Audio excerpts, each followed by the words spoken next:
Bien. Y te pido que des a mis hermanos oído atento y entendimiento para entender estas palabras, Señor, y también a mí dar claridad para explicar. En nombre de Jesús. Amén.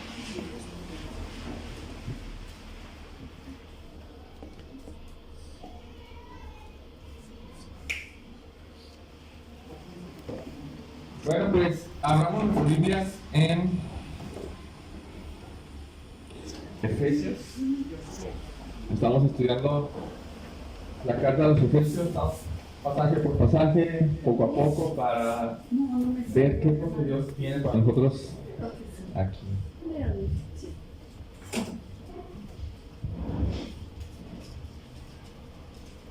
Vamos a leer Efesios nuevamente del capítulo 1, versículo 15 al 19. Dice: por esta causa, también yo, habiendo oído de vuestra fe en el Señor Jesús y de vuestro amor para con todos los santos, no ceso de dar gracias por vosotros, haciendo memoria de vosotros en mis oraciones, para que el Dios de nuestro Señor Jesucristo, el Padre de gloria, os dé espíritu de sabiduría y de revelación en el conocimiento de Él, alumbrando los ojos de vuestro entendimiento, para que sepáis cuál es la esperanza a que Él os ha llamado, y cuáles las riquezas de la gloria de su herencia en los santos, y cuál la supereminente grandeza de su poder para con nosotros los que creemos, según la operación del poder de su fuerza. Bueno, vamos a estar tratando este tema, pero quisiera hacerles una pregunta primero, como para que la mente esté ahí. Si pudiéramos definir de qué trata el cristianismo, ¿qué diríamos? ¿Cuál sería su respuesta? ¿De qué trata el cristianismo? Del Evangelio del Señor Jesús. Ok. ¿Qué más? De vivir con tu salvación en la abundancia. Ok. ¿Qué más? Pues para mí es vivir la vida de la voluntad que Dios tenía para el hombre. Ok. Bien. Yo creo que este pasaje nos va a definir más o mejor de qué trata el cristianismo. Dice, versículo 15, dice: por esta causa, también yo, habiendo oído de vuestra fe en el Señor Jesucristo y de vuestro amor para con todos los santos, no ceso de dar gracias por ustedes. Entonces la carta, iniciamos del versículo 1, ¿no? Pero del versículo 13 al versículo 14 menciona unas bendiciones, como las llamé yo, supremas de la Trinidad.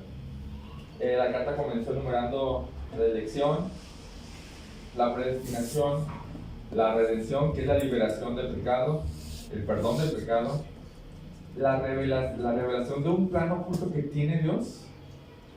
¿Se acuerdan cuál es el plano? Que Dios hizo que todas las cosas creadas, tanto en el cielo como en la tierra, tanto las espirituales como las terrenales, todo estuviera sujeto bajo Cristo. Aparte, otra bendición espiritual es una rica herencia futura. Pedro la describe como incorruptible, incontaminada e inmarcesible. Y dice Pablo, ya en el versículo 15, aparte de todo lo que Dios ha hecho, todo lo que Dios les ha dado en Cristo con el Espíritu Santo, también yo, dice Pablo, no ceso o no paro de dar gracias por ustedes. Pablo simplemente está sumamente agradecido por todas estas bendiciones, pero también hay algo muy específico que está sucediendo en esta iglesia en Efesios.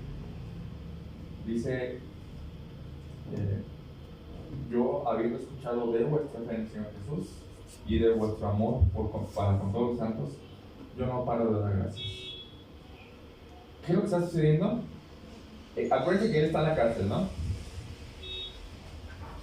Y entonces, también acuérdense que él fue el que fundó esa iglesia y que él estuvo durante 3 años ahí pastoreando esa iglesia, enseñándoles todo lo que él sabía de Dios, todo.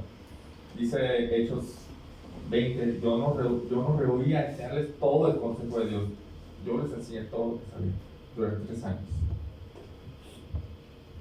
Entonces, ¿cuánto gozo para Pablo sería escuchar que esa iglesia que fundó y que durante 3 años estaba pastoreando, cuánto gozo no tendrá saber que ellos siguen firmes en la fe de Jesús. Que se aman. Y no solo eso, sino que lo demuestran en el amor para con nosotros. Entonces quiero enfocarme en este agradecimiento, en que Él está agradecido porque ellos permanecen firmes en la fe de Jesús y ellos se aman los unos a los otros. Eso es lo que causa tanto gozo. Digamos que es lo voy a mencionar así, un dúo inseparable: la fe en Jesús y el amor para otros cristianos. La fe en Jesús y el amor para otros cristianos. Cuando Jesús estaba por irse, dejó un mandamiento. ¿Se acuerdan cuál? Que se amen los unos a los otros. Sí. Vamos allá a Juan capítulo 13, versículo 34.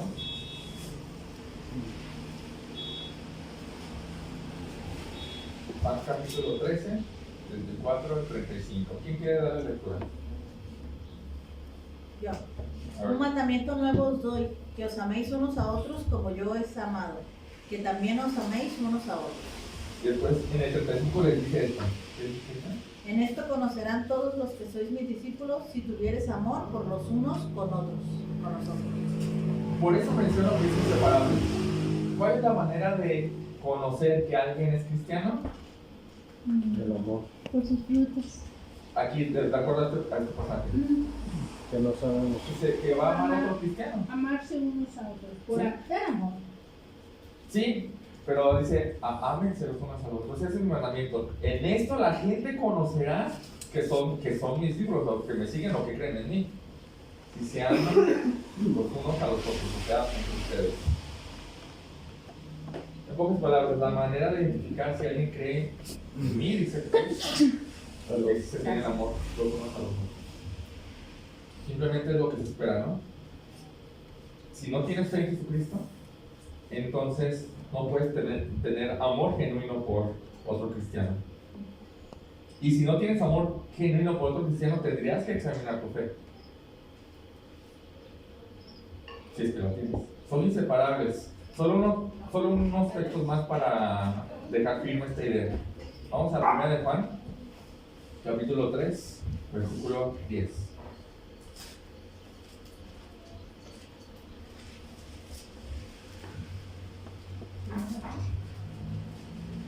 Primera de Juan, capítulo 3, versículo 10. ¿Quién quiere leerlo? Yo. En esto se manifiestan los hijos de Dios y los hijos del diablo. Todo aquel que no hace justicia y que no ama a su hermano no es de Dios. ¿Más? Terminado. Porque este es el mensaje que habéis oído desde el principio. Perdón. Que nos amemos A unos ver, a ahí otros. termina. ¿Termínalo? No, pues Ahí termina el primer de Juan 3:10. 3:10, sí. No es de Dios, sí. Ah, ok, ya, cierto.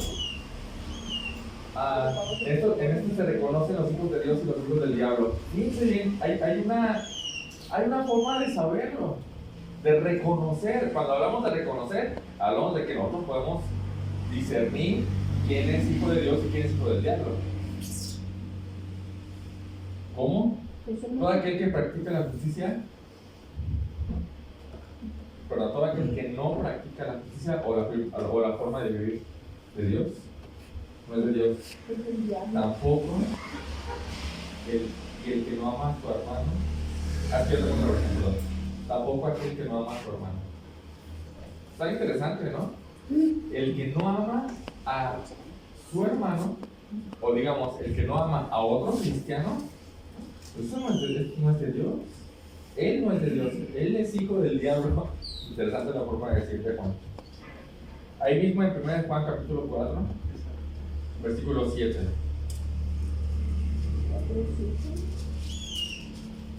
Amados. ¿Qué leerlo? ¿Lo leo? Sí. Amados, amémonos unos a otros, porque el amor es de Dios, y todo aquel que ama es nacido de Dios y conoce a Dios. Ahí está todo ese mandamiento. Amémonos los unos a los otros. Todo aquel que ama es de Dios. O sea, y se refiere al amor hacia los otros, hacia otros cristianos. ¿Sí?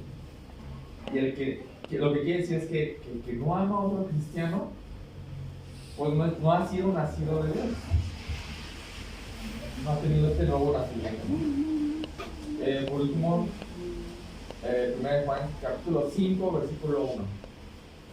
Si se fijan, 1 Juan es muy así, ¿no? ¿Quién es cristiano y quién no es? ¿Qué dice 1 Juan 5, 1? Selene. Sí, todo aquel que cree que Jesús es el Cristo es nacido de Dios. Y todo aquel que ama al que engendró, ama también al que ha sido engendrado por él. Ahí está. Todo aquel que cree en Jesús, que Jesús es el Cristo, es nacido de Dios. Y todo aquel que ama al Padre, o sea, al que engendra, también ama a los que han sido engendrados por Él. O sea, a los otros cristianos. O sea, 3 testimonios que nos dicen: el cristiano ama a su hermano. Y si esa persona se dice cristiana y no ama a su hermano, no es cristiano. El amor hacia otro cristiano es clave para demostrar si uno es cristiano o no. Diciendo que es tan importante, ¿qué significa amar a otro cristiano? Cuando habla de amar a otro cristiano, ¿habla a otro hermano que esté en la fe o a todo ser, aunque no esté en la fe?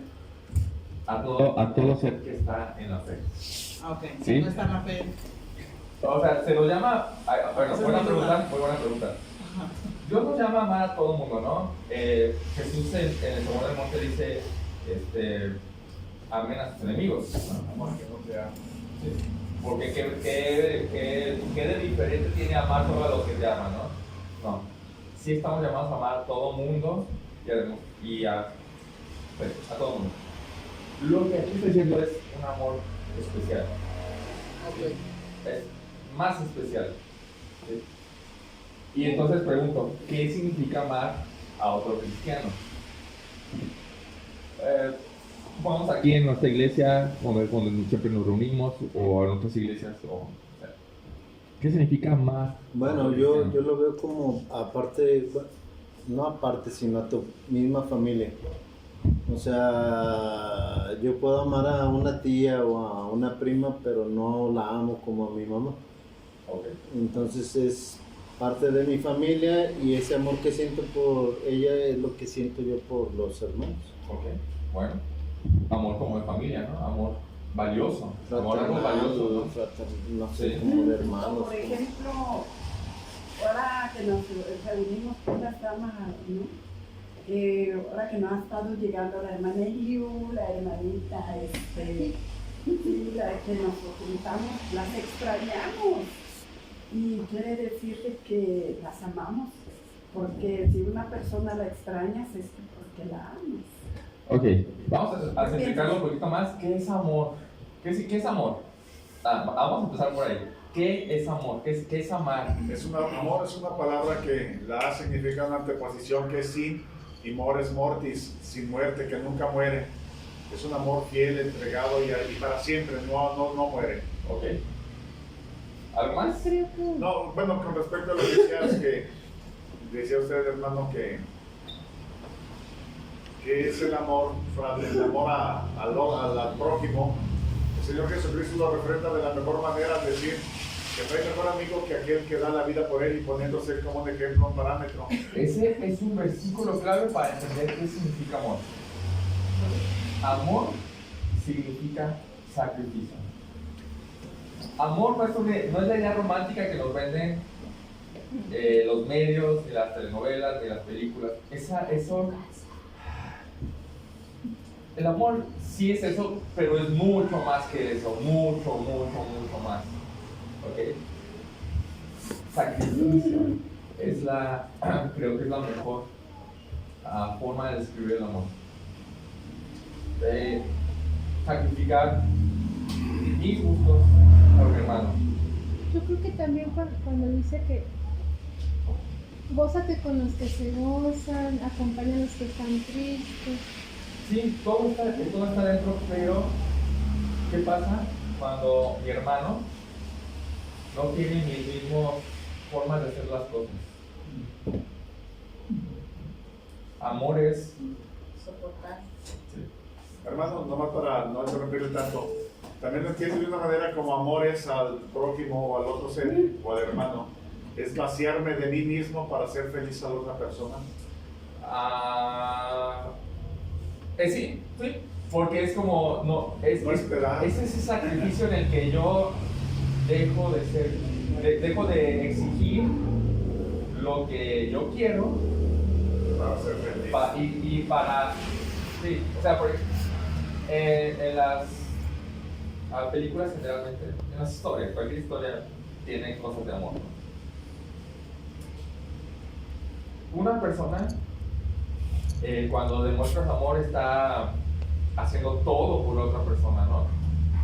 Y realmente el amor es padre, ¿no? Es padre que te amen, porque no existe nada de ti. Pero cuando dices, yo voy a amar a alguien, ahí es cuando duele, cuando es un sacrificio en el que tú tienes que dejar todo lo que tú quieres, todo lo que tú eres, en beneficio de la otra persona. Ese vaciarse, no es lo que yo quiero, es lo que tú quieres. Sí. Corintios 13 lo define, ¿verdad? Es correcto, es correcto. Sí, el amor todo lo puede, todo lo sufre, todo lo... Es el amor, sacrificio. Por eso lo pongo como sacrificio, creo que es la mejor palabra para describirlo. Entonces, por ejemplo, cuando un hermano dice que le dediques tiempo, ¿lo amas? Si se lo dedica, sí, si no, no. Exactamente. Suples la necesidad de tu hermano, aunque tú no tengas tiempo para hacerlo, tengo que dejar algunas cosas que yo quiero, pero por servirle. Eso está mal. Sí, yo lo veo mucho a veces aquí cuando estamos conviviendo, que queda poquita comida y yo he visto hermanos que dejan su parte por dársela a los demás. O voy a decirlo mejor. Ahí ves hermanos que sabes que comen un buen y dejan su parte. Comemos. Todos tomamos. Para que comamos todos, pues. ¿Amas a tu hermano con dinero? O sea, sabes que tu hermano tiene necesidad de algo, sacrificio. Sí. Tú lo necesitas. O tú lo necesitas. A lo mejor yo también lo necesito, pero sacrificio, amor, ¿no? Etcétera. Murmurar contra un cristiano es parte del amor. No. Es lo contrario. O sea, Que no lo hace. ¿Y cuántas veces conocemos eso?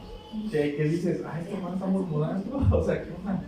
No, en todos lados pasa eso, pero dices, esto demuestra un amor hacia el cristiano. Y acuérdense lo que dice primero de Juan: el cristiano ama a otro cristiano. Ese es lo más esencial de un cristiano: el amor hacia el otro. Que si te dices cristiano, es por ende amas al otro. Inclusive han venido hermanos de otras iglesias, Sí, predicadores y eso, y se siente igual porque sabe lo que él ama a Jesús y por ende como que hace clic.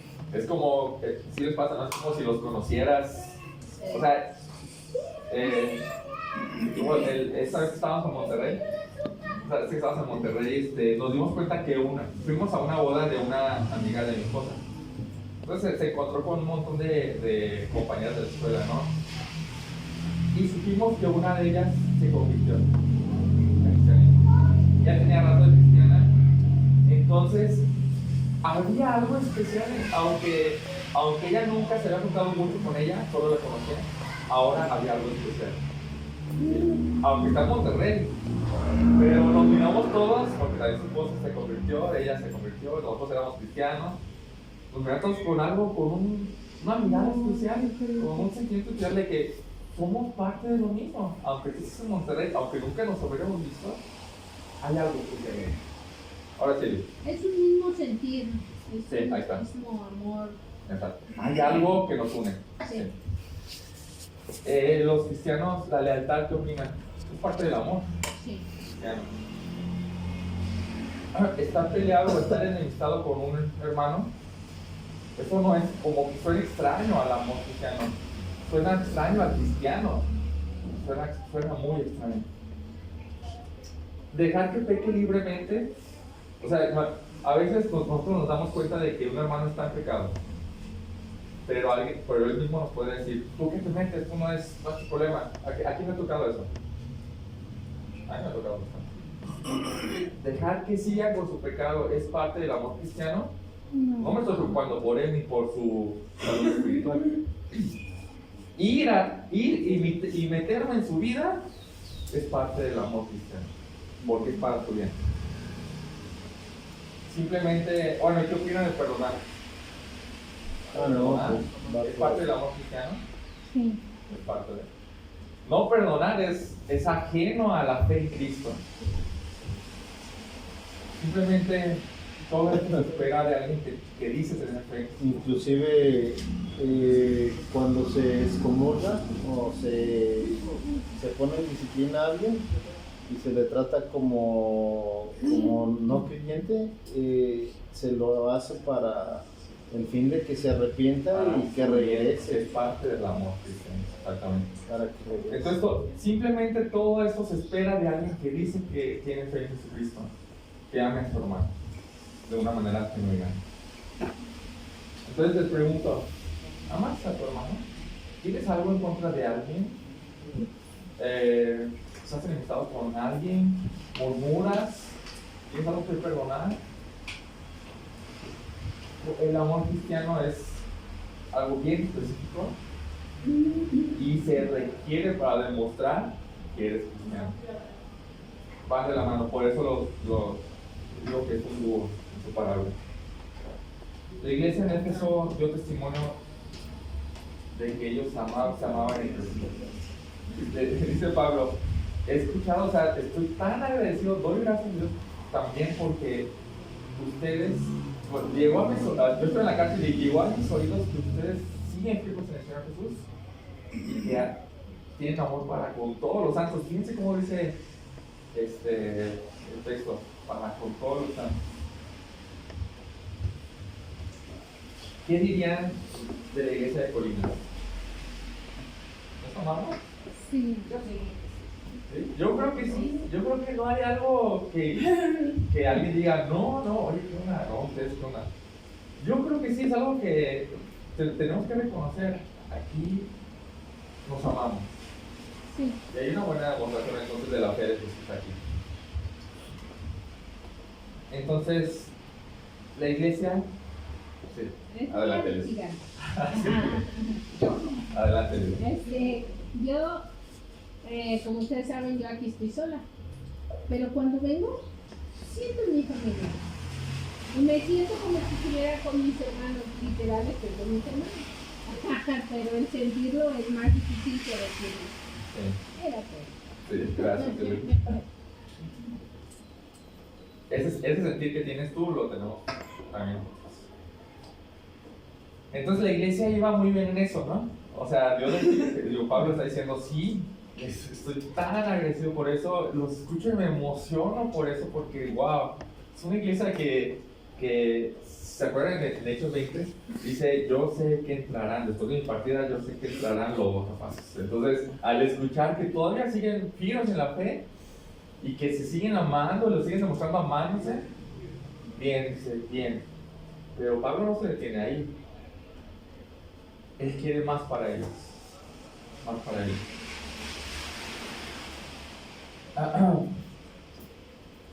Y dices, espera, ¿no es suficiente esto de fe en Jesús y llamar a mis hermanos? ¿Hay más? Yo preguntaría, ¿esto es todo el cristianismo? ¿Creer en Jesús y amar a mis hermanos de una manera fiel y genuina? Hay más. Observen lo que Pablo tiene en mente. Y de verdad es tremendamente más lo que hay en el cristianismo. Dice el versículo 16: no ceso de dar gracias por ustedes, haciendo memoria en mis oraciones por ustedes. O sea, pido por ustedes, pido por ustedes. ¿Cuál es la petición? Versículo 17: para que el Dios de nuestro Señor Jesucristo, el Padre de gloria, les dé espíritu de revelación y de sabiduría en el conocimiento de Él, alumbrando los ojos de su entendimiento. Con este versículo es muy notorio que Pablo quiere más para ellos, que solamente que estén firmes en el Señor Jesús y que se amen genuinamente. Quieren más, está pidiendo más. ¿Qué es específicamente lo que Pablo está pidiendo a Dios? Que Dios nos dé un espíritu de sabiduría y de revelación. Dice, en la Reina Valera dice en el conocimiento de Él, pero una traducción mejor es en un mejor conocimiento de Él, o en un conocimiento más preciso de Él, mediante la iluminación de nuestro entendimiento. Lo que está pidiendo Pablo es que de un espíritu o una actitud más capacitada, un entendimiento más capacitado para comprender, para poder conocerlo mejor o más precisamente, mientras Dios nos alumbra más y más nuestro entendimiento. Eso es lo que está pidiendo, que refleja el deseo de Pablo. El deseo de Pablo es que cada cristiano en la iglesia conozca de manera muy profunda a Dios, lo más que se pueda, lo mejor que se pueda, más y más y más. Eso es la vida cristiana. Eso es la vida cristiana. ¿No es lo que dice Jesús en Juan 17:3? ¿Quién quiere leerlo? Juan 17:3. ¿O quién se lo sabe? Y esta es la vida eterna, que te conozcan a ti, el único Dios verdadero, y a su Hijo amado, nuestro Señor Jesucristo. Conocimiento de Dios. Dice, de eso se trata la vida eterna. Que por cierto, ¿ya la tenemos o no? Sí. Desde que creímos en Cristo ya tenemos vida eterna. ¿Y de qué se trata la vida eterna? Conocer a Dios y a su Cristo. Conocerlo. Hermano, nomás una pregunta. También en el caló que se utilizaba en aquel entonces, Pero también el qué? en el caló o en el lenguaje En el lenguaje. que se utilizaba, también el conocer implicaba amarse, ¿verdad? Conocer y tiene un contexto de intimidad. Sí, amor íntimo. O amor a ágape puede ser también. No, más bien es un conocimiento de intimidad, de que no eres un desconocido, no eres un extraño, eres alguien muy cercano. Lo veíamos a las 10 de la mañana, ¿no? La Biblia usa un eufemismo, una manera suave de hablar cosas más, digamos que, ¿cómo se puede decir? Como para que no escuche grotesco algo, pone palabras suaves. Por ejemplo, cuando dice que José conoció a María, o que no había conocido a María hasta después de que nació Jesús, dice, oye, ¿no la conocías? ¿No te la había presentado? ¿Qué quiere decir eso? Intimidad. No había tenido intimidad con su esposa. Pero la Biblia, fíjense bien la palabra que usa, conocer. Habla de intimidad. Cuando Dios dice, los conozco, no habla solo de que sabe de nosotros, porque Él sabe todo. Cuando dice, nos conoce de antemano, desde antes de la fundación del mundo, de que nos amó con un amor íntimo desde ayer. Bien, entonces, que te conozcan a ti de una manera íntima y profunda.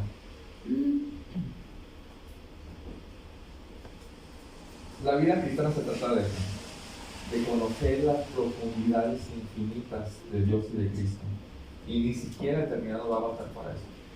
Él es tan infinito que ni la infinitud de la eternidad nos va a bastar para eso. Conocimiento de Dios, eso es lo que le está pidiendo.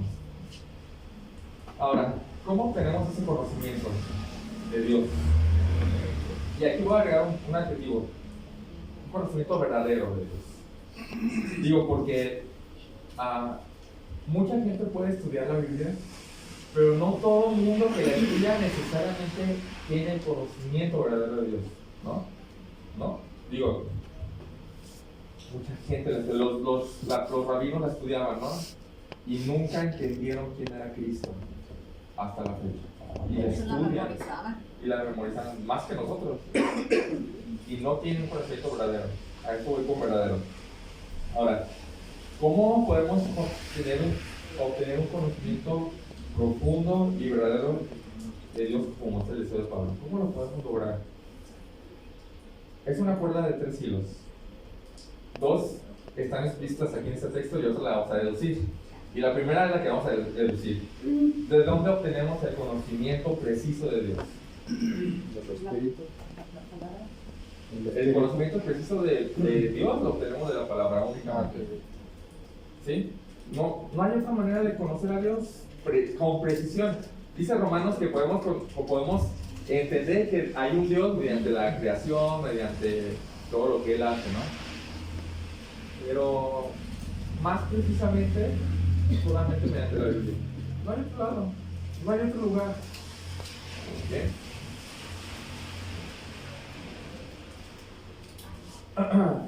Pero no por estudiar la Biblia, que la tenemos en nuestras manos y es la palabra de Dios, no por eso vamos a obtener el conocimiento verdadero.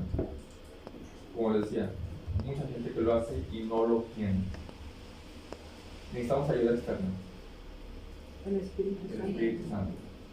No hay otra manera de entender la palabra. Podemos entenderla, o sea, leemos y entendemos las palabras, podemos entender cómo se conjugan, cuál es la sintaxis, podemos entender todo esto, pero no podemos entender el sentido verdadero con el cual fue escrita sin el Espíritu Santo. Por último, el tercer hilo, necesitamos orar, como lo está haciendo Pablo, ¿no? Necesitamos orar y pedirle, ayúdame a entender tu palabra, ayúdame. Dice el salmista, abre mis ojos para que pueda ver las maravillas de tu ley.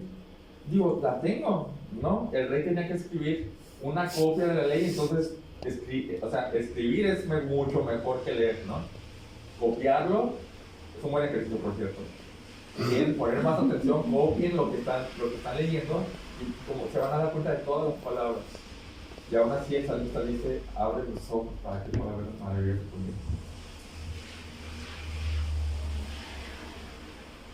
Pablo mismo lo está pidiendo aquí, darles más capacidad para entender las profundidades de ti, para que te comprendan mejor quién eres tú. Y entonces cuando abrimos la Biblia para estudiarla y oramos, Dios puede obrar en nosotros y nos da entendimiento, nos ilumina. ¿Para qué? Fíjense bien lo que Pablo está a punto de hacer. Sí está orando por más entendimiento, por más conocimiento, pero Pablo quiere algo específico que conozcan los de Éfeso y que conozcamos nosotros. Efesios 1:18 dice. ¿Estamos ahí? Efesios 1:18. Sí.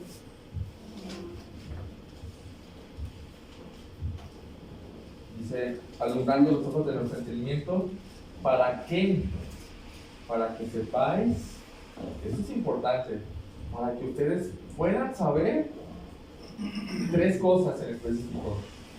¿Cuál es la esperanza a la cual ustedes han sido llamados? Primera. Segunda, ¿cuáles son las riquezas de la gloria de su herencia en los santos? Y tercera, versículo 19, ¿cuál es la supereminente o la extraordinaria grandeza de su poder para con nosotros creemos según la operación o la eficacia del poder de su fuerza? 3 cosas específicas que Pablo quiere que los efesios y nosotros podamos saber con más precisión. Así que vamos a ver rápidamente estas 3. Dice Pablo, quiero que yo les dé mejor entendimiento, un entendimiento más preciso para que conozcan cuál es la esperanza a la que fueron llamados. ¿Y cuál es esta esperanza? ¿Cuál es la esperanza cuál es esta esperanza a la cual los creyentes fueron llamados? Vida eterna. ¿No? Vida eterna. Vida eterna. O estar allá, ¿no? O sea, es lo que esperamos. Es lo que esperamos, ¿no?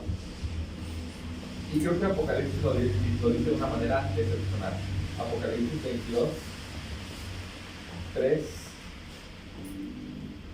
al 5. ¿Saben alguien que me ayude a leerlo, por favor? 22, ¿verdad? Apocalipsis 22, 3 al 5.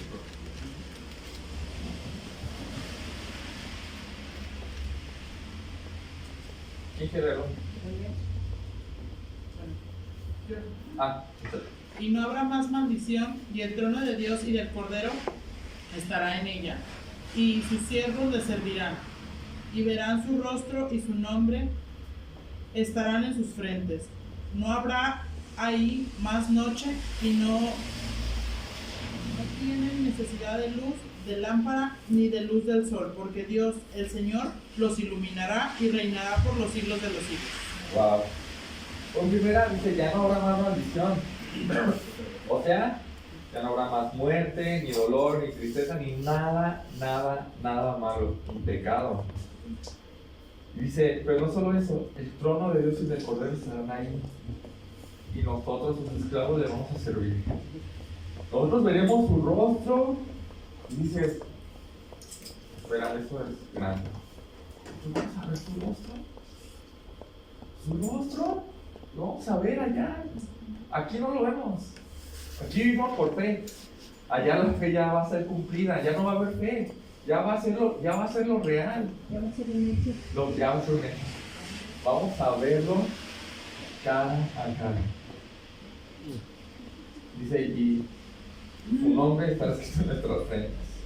Y ya no habrá más noche, y no se tendrá necesidad de luz, de lámpara, ni de luz de sol, porque el Señor Dios los iluminará. Wow, wow, una luz que proviene del trono. La esperanza. Y cuando hablamos de esperanza, no hablamos de un quizás, bueno, ojalá, o cómo me gustaría sí, que sucediera.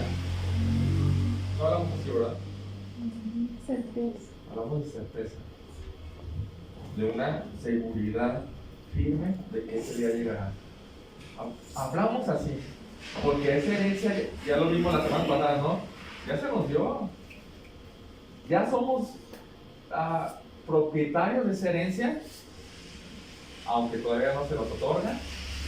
Y hay una garantía. ¿Cuál es la garantía de esa herencia? El Espíritu Santo. Si tenemos el Espíritu Santo, tenemos esa herencia. Bien. Ahora, entonces la oración de Pablo es, en este asunto, implementar este asunto es, Padre, te pido que les dé sabiduría y una comprensión y un entendimiento para que puedan entender de una manera mucho mejor y más precisa cuál es la esperanza a la que somos llamados. Porque ¿qué va a pasar cuando tengamos un cada vez mejor entendimiento de esta esperanza? ¿Qué va a pasar en nuestra vida? Voy a preguntar, ¿qué va a pasar cuando tengamos un cada vez mejor entendimiento de esta esperanza? Mayor fe. ¿Más fe? Mejor manera de vivir, ¿Por qué? porque tenemos el Espíritu Santo y el entendimiento. Porque sabemos qué es lo que nos espera. Entonces, espera, ¿esto me espera? Y esto es un fragmento. Apocalipsis 21 y 22 es genial, ¿verdad? Vamos a leer un poquito ahorita. Pero dices, ¿esto es lo que me espera?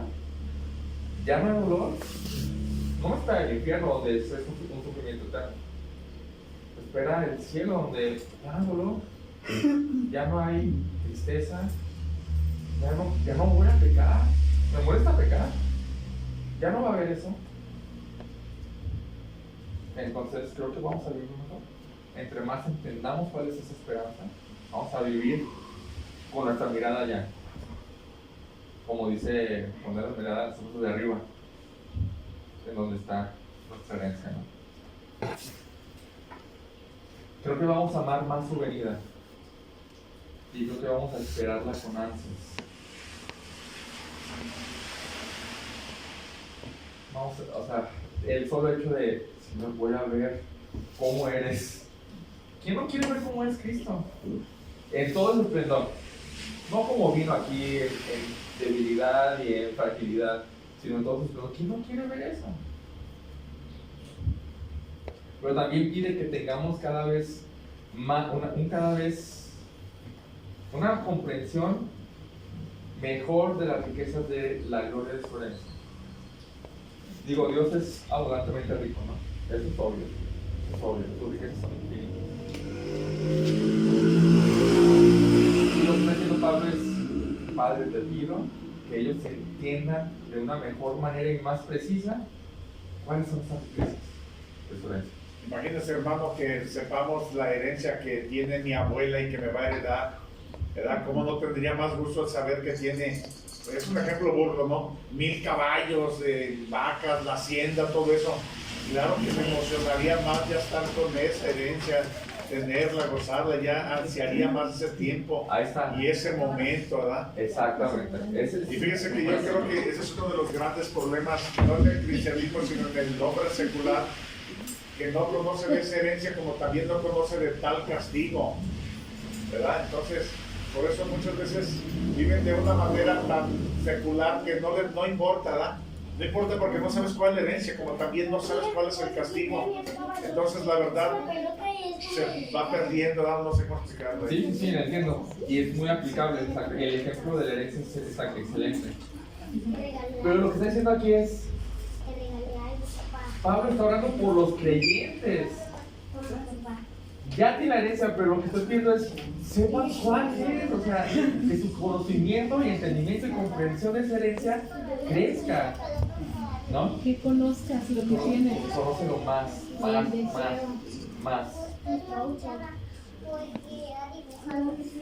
Igual, no vamos a leerlo, pero creo que ya lo he leído, Apocalipsis 21 y 22. Cuando pasemos por el libro de Apocalipsis, al último, donde ya acabó todo lo malo,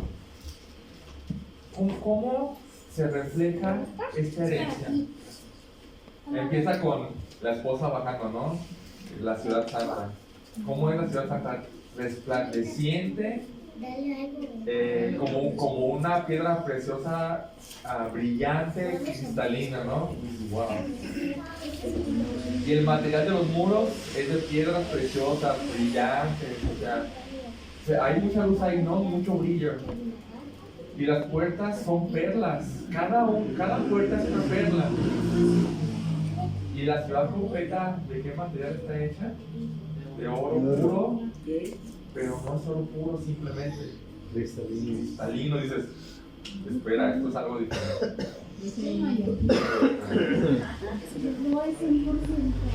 Pues les voy a decir algo. Si creen que vamos a ver esto, no es esto lo vamos a ver. Esto es un símbolo. Y el símbolo nunca supera la realidad. Nunca la supera. Cuando vamos en camino a la playa, vemos un símbolo, no nos quedamos ahí, ¿verdad? No. El símbolo te dice qué vas a ver, o cómo vas a ver un espectacular que dice pasar 5 minutos o a media hora de la playa, y una foto, pero no te quedas ahí. Y te hace emocionarte, ¿no? Ya voy a llegar. Pero jamás se va a poder comparar el símbolo con la realidad. Cuando estamos en la playa vamos, wow, el mar gigantesco, la playa rica, el calor bien rico, bonita, por ejemplo. Realmente lo que está haciendo Juan en Apocalipsis es algo símbolo, pero jamás se va a poder comparar con lo que realmente veremos allá. Nos espera algo grande, de verdad, incomprensiblemente grande.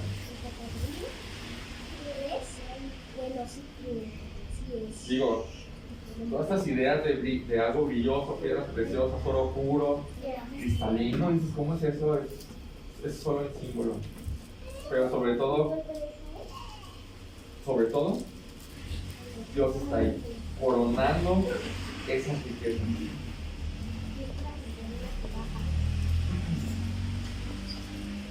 Entonces la oración de Pablo en este tema de entender las riquezas es: Padre, te pido que les des sabiduría y comprensión y entendimiento para que puedan entender de una manera mucho mejor y más precisa cuáles son estas grandísimas riquezas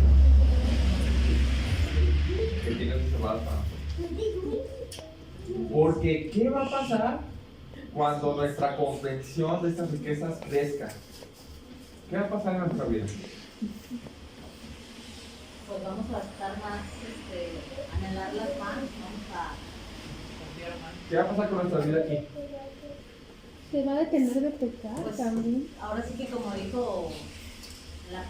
la palabra, va a ser ya insignificante para nosotros. Esto, el mundo, el vivir aquí, se va a empezar a ver como más gris, como más apagado, y vamos a empezar a desear más allá. ¿Cómo vive alguien que desea vivir más allá que aquí? Despegado de las cosas. Despegado de las cosas, pensando en Anhelar más allá. lo que tengo allá.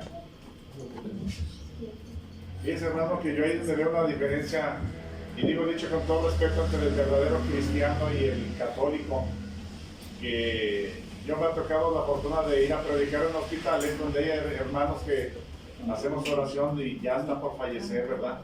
Y él en ese momento acepta la voluntad de Dios y acepta con anhelo ya estar con el Señor. Pero cuando es con relación, digo, no se puede generalizar, pero cuando es con un católico, el católico tiene miedo. Tiene miedo a la muerte por la incertidumbre, porque no ha conocido y porque no anhela lo que la palabra o el Espíritu nos ha revelado a nosotros, ¿verdad? Sí. Nosotros decimos, amén, gloria a Dios, a la hora que quieras, Señor. Yo quiero estar contigo, y como dijo el apóstol Pablo, estar aquí, estar allá. Reconozco que es mejor estar allá, pero la que no ha anhelado esto, tiene miedo. Sí, ahora, acuérdense de que Pablo está diciendo, pidiendo por los creyentes. Es correcto. Padre, ya tienen eso, ya lo saben, que crezca ese conocimiento, más y más, más y más. Tercero, dice Pablo que conozcan que sepan cuál es la extraordinaria grandeza de su poder para con nosotros los que creemos, conforme a la eficacia de la fuerza de su poder. Dices, wow, eso es mucho poder, ¿no? Mucha fuerza. La tercera cosa que Pablo pide es que se nos abra el entendimiento y la comprensión para entender con mayor precisión ese poder que se nos dio. El verso 19 dice, ¿cuál es la extraordinaria grandeza de su poder para con nosotros los que creemos? Y en esta petición, Pablo mismo la va a desarrollar a continuación. Eso lo vamos a ver en las siguientes predicaciones. Él nos va a mostrar qué tipo de poder está a nuestra disposición. Pues vamos a ir adelantando, versículo 20 al 22. Dice, ese poder, el cual está a nuestra disposición, ese poder obró en Cristo cuando lo resucitó de entre los muertos. Dices, espérate, es mucho poder.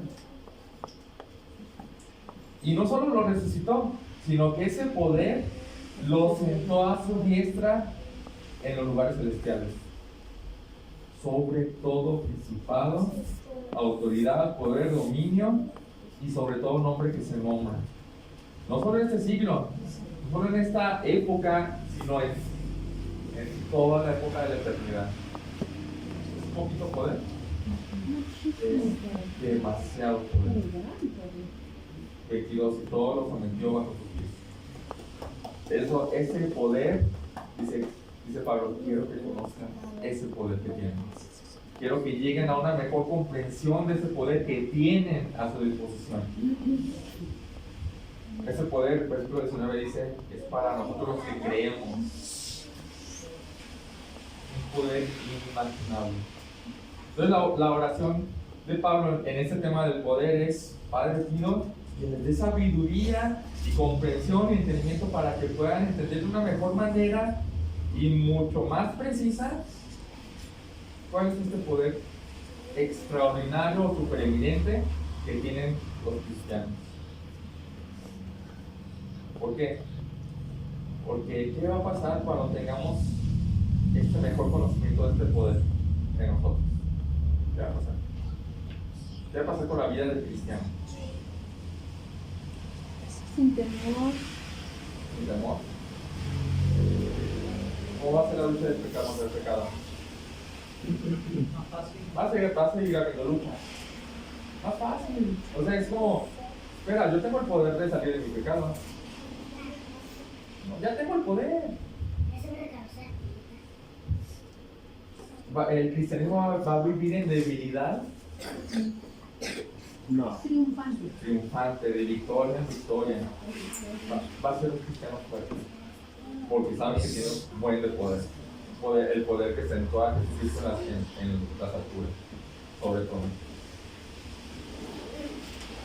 Ya para concluir. A mí en lo particular quisiera añadir que esto también nos da la certeza de que, bueno, no la certeza, sino la emoción de querer compartir con los que no saben de ello, sobre todo con nuestros familiares, decir, mira, esto es lo que te espera, esto es lo que te espera, no sé, acércate y haz algo para que también tú tengas lo que yo tengo. Sí. Y de hecho, ahorita que lo mencionan en nuestra predicación, ¿cómo sería, sabiendo el poder que tenemos? Convincente. Pero fíjense, hermano, como digo, es una gran enseñanza del apóstol Pablo para el pueblo de Éfeso, como para todo el cristianismo en general, ¿verdad? De que a final de cuentas lo que él sembró, como dice la palabra en la carta de los Corintios, él sembró, el Señor le dio crecimiento. Pero ¿cómo tenemos que seguir orando para que el mismo pueblo de Dios siga recibiendo todo eso? Para que no llegue el momento que pueda claudicar o pueda bajársele las pilas, ¿verdad? Para que sigamos perseverando en todo lo que está ahí adelante, todo eso que Dios nos tiene. ¿Cómo hacerlo? Como Pablo, orando por eso, orando por unos por otros. Señor, dale a Israel más comprensión, dale a Mauricio más comprensión, dale a Daniel más comprensión en mis oraciones personales. Entonces, para concluir, la gente piensa que el cristianismo es aburrido, ¿no?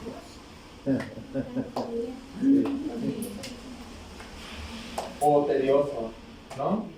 La gente piensa eso.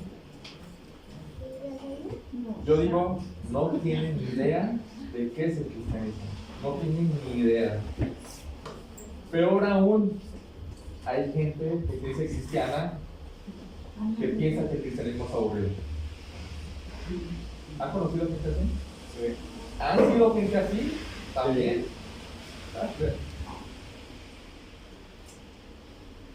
Y no los satisface por completo. Y piensan que solo venir a la iglesia el domingo, escuchar un sermón, dar dinero, volver la siguiente semana. Y le vuelvo a decir, yo creo que no tienen ni idea de qué es el cristianismo. El cristianismo sí es creer genuinamente en Cristo. El cristianismo es amar genuinamente a nuestros hermanos. Pero el cristianismo es conocer a Dios en Cristo lo más que podamos, lo mejor que podamos. Yo terminé leyendo un escrito, me topé con un escrito de un pastor de hace 200 años que se llamaba Jonathan Edwards, y creo que da en el clavo del asunto. Dice así: el alma del hombre es como una vasija. La capacidad del alma es igual al tamaño o el contenido de esa vasija. Por lo tanto, si el hombre tiene mucho placer y felicidad, pero la vasija no está llena, sigue teniendo ansiedad. Toda su naturaleza, toda criatura sigue inquieta hasta que disfruta en proporción directa a la capacidad de esa naturaleza. Y dice, la naturaleza del hombre es tal que tiene una capacidad inmensa de ser feliz. Fue hecho de una naturaleza extremadamente superior a la de los animales, por lo que tiene una gran capacidad de felicidad para satisfacer. Los placeres de los sentidos externos que contentan a las bestias o a los animales no dan contentamiento al hombre, ¿verdad que no? O sea, a los animales, ¿qué les contenta? Tu comida. Busca la comida, el techo. A los hombres no. Hay una capacidad más inmensa. tienen otras facultades que son el hombre tiene otras facultades que son de una naturaleza más elevada para satisfacer. Si los sentidos están saciados, pero las facultades del alma no, el hombre permanece en un estado de ansiedad y de desasosiego. Y aquí entra en lo que yo quiero compartirles. Lo es más por la facultad de entender que el alma tiene la capacidad para una felicidad tan grande y que ansía tanto. La comprensión es una facultad de la mente excesivamente extensa. Se extiende más allá de los límites de la tierra, más allá de los límites de la creación. Debido a que tenemos la capacidad de comprender inmensamente más de lo que de hecho comprendemos, ¿quién sabe hasta qué punto puede extenderse la comprensión del hombre? Y a medida que aumenta su comprensión, aumenta también su ansiedad. Por lo tanto, tiene que ser un objeto incomprensible lo que satisface el alma. ¿A qué se está refiriendo? A Dios. A Dios. Y es lo que está pidiendo Pablo. Que comprenda más. Lo incomprensible es lo único que va a satisfacer el alma. La comprensión de Dios. Sigue diciendo, nunca se contentará solo con aquello a lo que le puede ver un fin. Nunca estará satisfecho con aquella felicidad a la que se le puede encontrar fondo. Puede que por un tiempo pueda tener contentamiento con un objeto de duración limitada, pero pronto se encuentra con que necesita algo más. Yo creo que viene el punto aquí. Dice Jonathan Edwards, ¿quién sabe hasta qué punto puede extenderse la comprensión del hombre? Y Pablo está pidiendo, Señor, extiende esa comprensión. Extiéndela más para que pueda comprender de una mucho mejor manera y más precisa quién eres tú.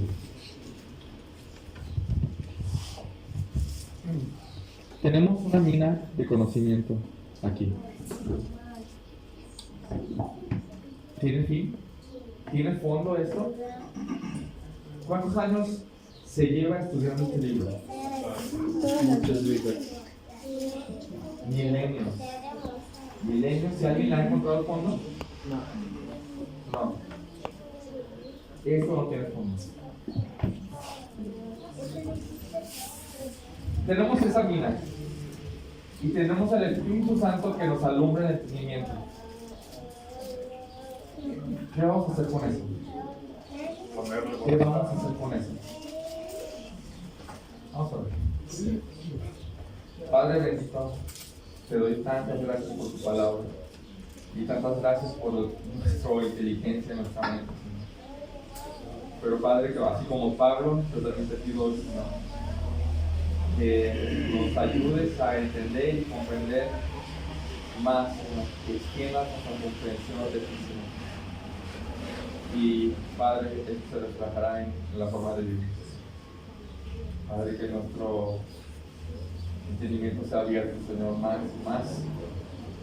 Y por lo tanto, Señor, que nuestro estudio sea más serio, Señor, porque sabemos que te podemos conocer mejor.